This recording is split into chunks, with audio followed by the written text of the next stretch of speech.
E aí, pronto para descobrir um tesouro essa semana? Vem comigo!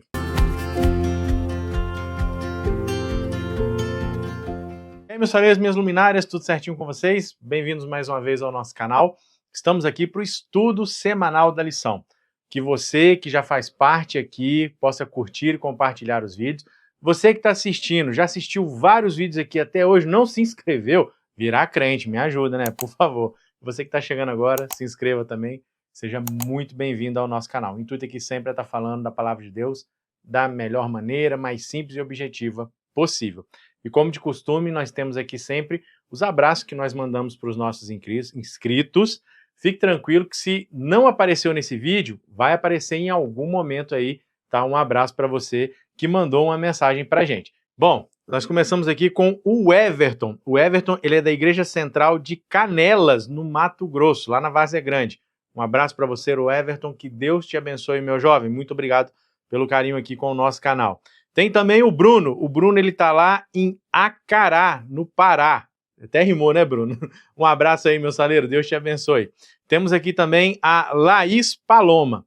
A Laís, ela é de São José do Ribamar, no Maranhão, e ela é da Igreja de Cedro. Laís, um abraço para você, que Deus te abençoe muito aí, minha jovem. Tem também o Alisson. O Alisson, ele é de Engenheiro Beltrão, no Paraná. Ele está aqui comentando, né, que os vídeos têm ajudado muito eles e os jovens lá que fazem parte da sua igreja. Um abraço para você, Alisson, e para todos os jovens também. Temos aqui a Jane. A Jane, ela está em Maracaçume, no Maranhão. Olha o povo maranhense aí. Deus abençoe muito a sua vida, que realmente o canal Vira Crente possa estar fazendo a diferença aí e te ajudando. Temos a Andréia Santos. A Andréia, ela é de Feira de Santana, na Bahia. Já morei em Feira de Santana, muitos anos atrás, mas a gente já morou aí. Um abraço para você aí também, Andréia, e para todo o povo baiano. E tem um abraço aqui também para o Tiago Mendes. Ele é de Guapiara, São Paulo. A classe jovem também estuda a lição, né? Faz os complementos dos estudos aqui no canal Vira Crente. Um abraço para você e toda a classe jovem da sua igreja aí, Tiagão. Bênção pura, sem mistura. É da igreja de Jardim Canuto. Deus abençoe vocês. E tem um pedido aqui de um abraço para os jovens digitais de Cristo, lá de São Mateus, no Espírito Santo. Eu também sou capixaba.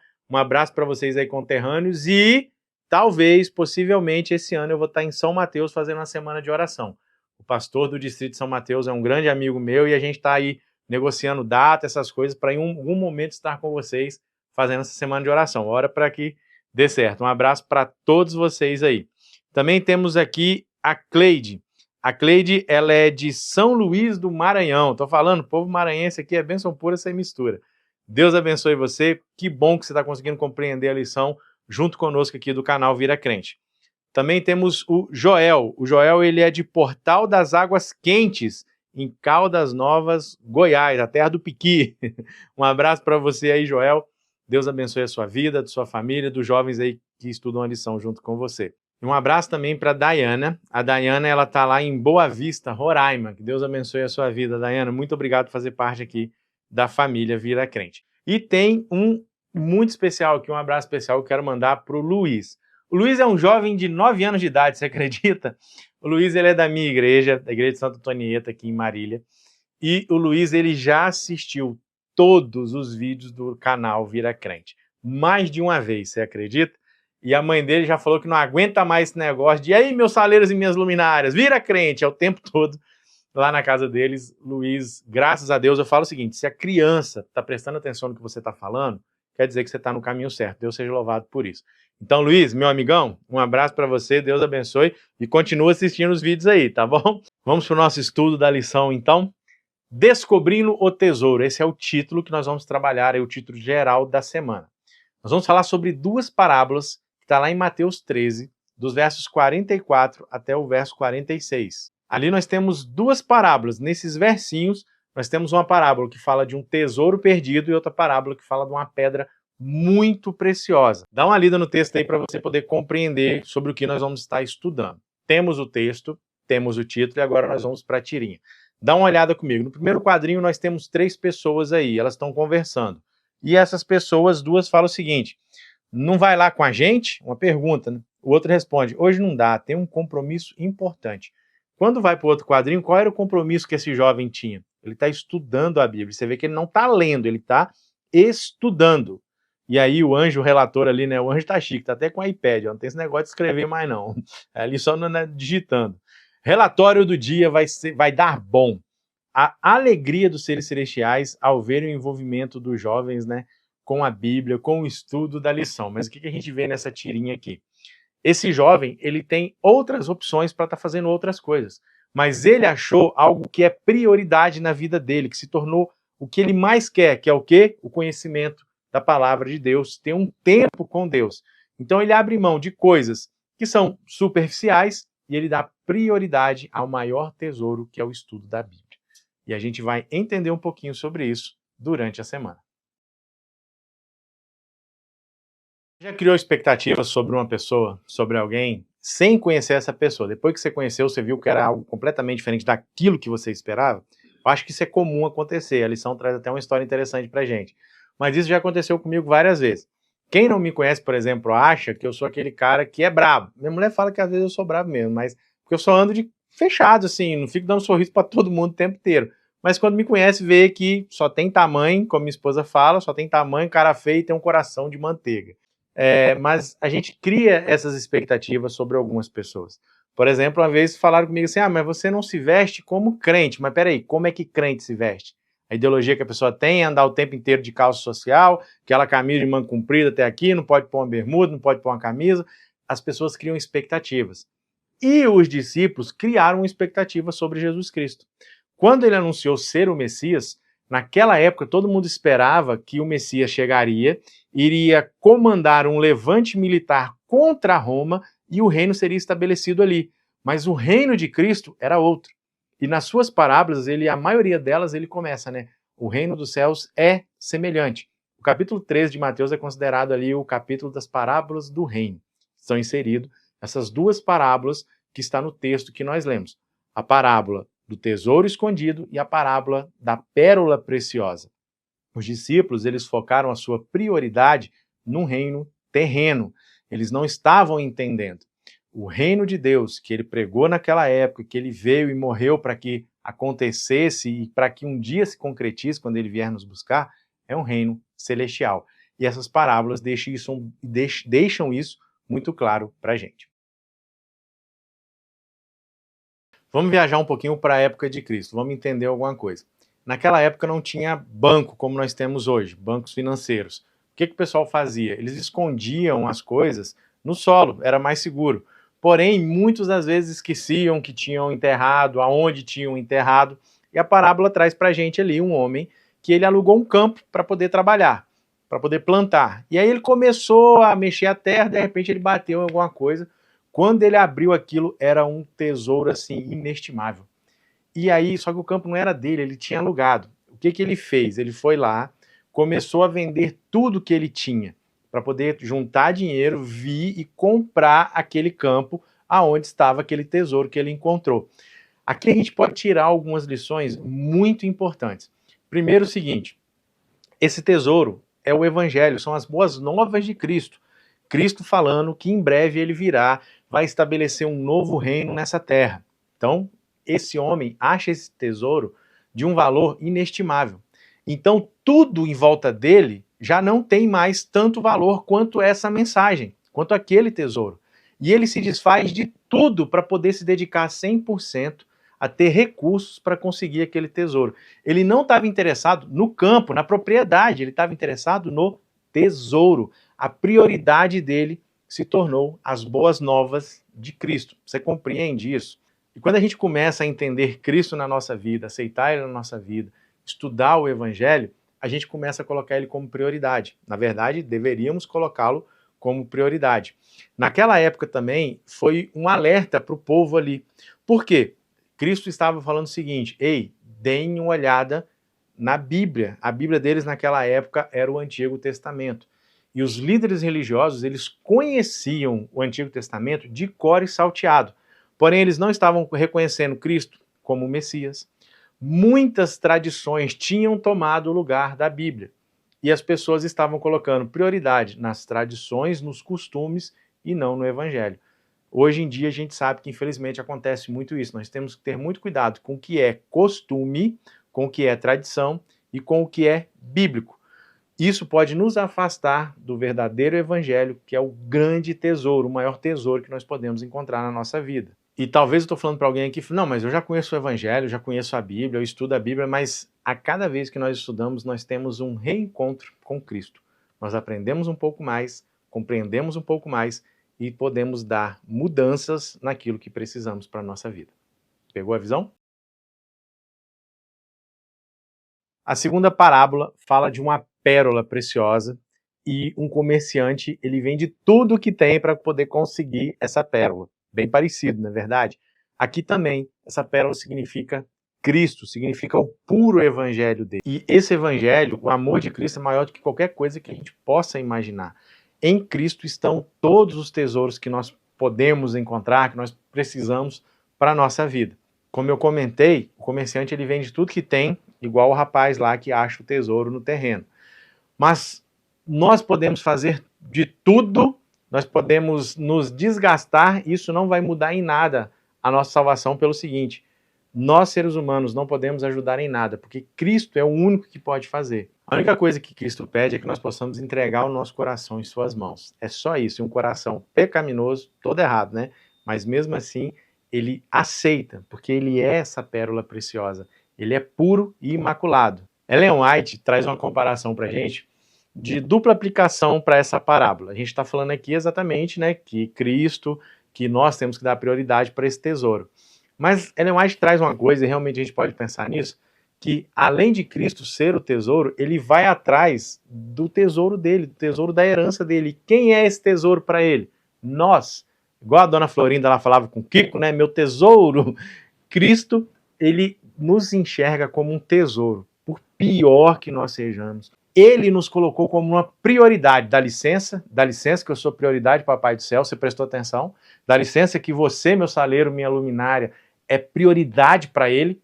E agora, o Rei do Universo, aquele que morreu na cruz por nós, nos coloca como prioridade. E você, meu jovem, tem colocado ele como prioridade na sua vida? Pensa nisso. Faz uma reflexão sobre isso que eu acabei de falar com você. Conforme a gente vai amadurecendo, eu tenho certeza que você vai questionando mais coisas, você vai analisando muita coisa. Você já chegou no momento da vida que você questionou várias coisas, por exemplo, você já se questionou a doutrina da igreja, você já se questionou se Cristo realmente existiu, se Deus existe, você já passou por isso? Bom, eu acho que isso é normal para todo mundo. Porém, quando nós temos esses questionamentos, nós temos que buscar, nós temos que cavar atrás do tesouro. E esse tesouro é o próprio Cristo. Então, quando você tem esses questionamentos, é na palavra de Deus que a gente vai encontrar respostas, é no agir de Deus que nós vamos começar a ter percepção das coisas que acontecem e ver Deus agindo. Vá na Bíblia, busque também outros conteúdos, outros livros cristãos que te levem a entender, a uma compreensão, que te ajudem a enxergar e resolver esses questionamentos. Talvez você já não tenha mais isso, porque você já encontrou o que você procurava. Porém, nós como seres humanos vivemos no mecânico, né, no automático. Passa um tempo, a gente já vai para a igreja no automático, participa das ações no automático, não temos mais um envolvimento com Cristo. Nós precisamos cavar todos os dias e todos os dias nós vamos encontrar um tesouro diferente na palavra de Deus. Um tesouro diferente para aquele dia e que vai mostrar para a gente o tesouro principal, que é Jesus Cristo. Essa é a nossa palavra da rede semântica. Dá uma olhada comigo aí, ó, tesouro. O que vem à sua mente dentro do contexto que nós estamos estudando? Ah, tesouro, dona Florinda, Kiko, igual eu falei, não, vira crente, pelo amor de Deus. Tesouro, dentro do contexto, o que vem? A palavra que eu deixo para você aqui é foco. Nós temos que ter foco no tesouro que é Cristo, que é a palavra dele. Temos que buscar a cada dia e sem perder o foco de Jesus Cristo. Pegou aí? Coloca aqui nos comentários o que vem à sua mente, troca uma ideia com a galera, dentro da sua classe ali você debate, compreende o que o outro está querendo dizer e encaixa tudo aqui dentro do contexto que nós estamos estudando, beleza? A parábola do tesouro escondido e da pérola, ela quer mostrar pra gente, elas querem mostrar pra gente a beleza do evangelho. O evangelho nos mostra Cristo. Nós às vezes só lemos a Bíblia. Tem histórias muito legais na Bíblia, você com certeza tem a sua história preferida, o personagem que você mais gosta. Mas a sua história, você já procurou se aprofundar nela? entender o contexto, entender qual era o momento que aquele personagem estava vivendo, qual era o momento cultural que estava vivendo naquele momento ali a nação. Tudo isso dá desperta, abre um horizonte para a gente que vai causando mais curiosidade. Quanto mais tempo passamos com a palavra, mais nós vamos sentir vontade de estudar e mais perto vamos estar do reino, você entendeu? Não fazer só uma leitura superficial, mas se aprofundar. Olha o que Jesus falou com Nicodemos, que aquele que não nascer de novo não pode entrar no reino dos céus. Nós temos que nascer todos os dias pelo Espírito Santo, ou seja, renovar as nossas forças dentro da palavra de Deus. Paulo fala que é loucura para algumas pessoas os ensinamentos de Cristo. Quando Cristo contava as parábolas ali, muita gente escutava uma história bacana. Olha que história legal, Cristo está contando a historinha ali. Mas muitos sentiam o coração estremecer. Estavam abertos, propensos ao evangelho. E aí, você só escuta a historinha, quando você só lê a historinha, ou você realmente entende a aplicação que aquela história que aconteceu há milhares, centenas de anos atrás, está trazendo para a sua vida, meu jovem? Cristo, ele nos libertou do pecado. Ele nos dá essa opção. Os 10 mandamentos, por exemplo, quando você vai lá estudar, você sente a liberdade que Cristo nos dá. Muita gente fala que os 10 mandamentos são para aprender. Não, eles são para nos proteger. Você quer ver um exemplo? A lição traz para a gente aqui o 10º mandamento, não cobiçarás. Quando nós estamos focados e temos Cristo como prioridade, a gente não vai sentir vazio de nada, não vai querer nada mais do que aquilo que Ele nos dá, porque nós estamos numa conexão com Cristo. Que essas parábolas possam realmente mexer no nosso coração e mostrar que nós temos que ter foco na palavra de Deus, em Cristo Jesus, que vai nos levar ao reino dos céus. Para finalizarmos a semana, eu quero levar você a pensar o seguinte: o estudo da palavra de Deus, ele pode transformar as nossas vidas. Quanto mais nós estudamos, mais nós compreendemos coisas que às vezes nós temos dúvidas. Por exemplo, essas duas parábolas. Você parou para pensar no que eu falei? Que o cara, ele não estava interessado no terreno, ele estava interessado no tesouro, e esse tesouro era Cristo. Que a pérola, a mesma coisa. O comerciante, ele vende tudo que ele tem para buscar aquela pérola. O problema não era vender, o problema era adquirir aquilo que era importante para a vida dele. A palavra de Deus nos mostra a importância de ter Cristo. Ele é a nossa pérola preciosa. Tem muita gente que acha que interpretar a Bíblia é fácil. E às vezes é complicado, mas se torna complicado quando nós não buscamos o Espírito Santo. Tem muita gente que fala o seguinte: cada um interpreta a Bíblia de uma maneira. A própria Bíblia, a própria palavra de Deus, ela já vai longe disso. Porque há um evangelho. É só uma interpretação. E quem interpreta a Bíblia? Ela mesma. Isaías fala isso pra gente, é um pouquinho aqui, um pouquinho ali, é preceito sobre preceito. Então a Bíblia vai mostrar isso pra gente. O livro do Apocalipse, por exemplo, o pessoal acha difícil. Realmente, tem muita coisa ali, né? É dragão, é mulher em cima da lua. Gente, o que é isso? Estou ficando doido? Não. A própria Bíblia, o próprio Evangelho, ela explica toda a simbologia que tem dentro da palavra de Deus. Às vezes é difícil você ter um tempo com Deus. Às vezes é difícil aceitar Cristo como a sua prioridade. O mundo hoje, meu jovem, está batendo em você com será com quem que eu vou casar? Será qual a profissão que eu vou seguir? O que eu vou fazer da minha vida? Qual carro comprar? Será que eu vou adquirir uma casa primeiro? São muitas perguntas e essas perguntas às vezes têm respostas difíceis. Mas por que elas se tornam muito difíceis? Porque você vai tentar resolver primeiro em vez de buscar aquele tesouro que pode te mostrar o caminho. Seguir a Cristo é difícil. Ser cristão é difícil, não é fácil. Mas é muito mais difícil ficar longe de Cristo. Porque com Cristo nós vamos ter alguns problemas, mas Ele é a solução. Agora, sem Ele, nós vamos ter problemas maiores ainda e sem solução. Que você, meu jovem, meu saleiro, minha luminária que está me assistindo aqui agora, que você possa ter na sua mente que o maior tesouro, a pérola mais preciosa que você pode ter na sua vida é Cristo Jesus. São as boas novas do Evangelho. É buscar a palavra dele a cada dia, se fortalecer, e essa palavra vai te manter de olhos no reino dos céus. Que Deus te abençoe, espero vocês aqui semana que vem. Um abraço, fui!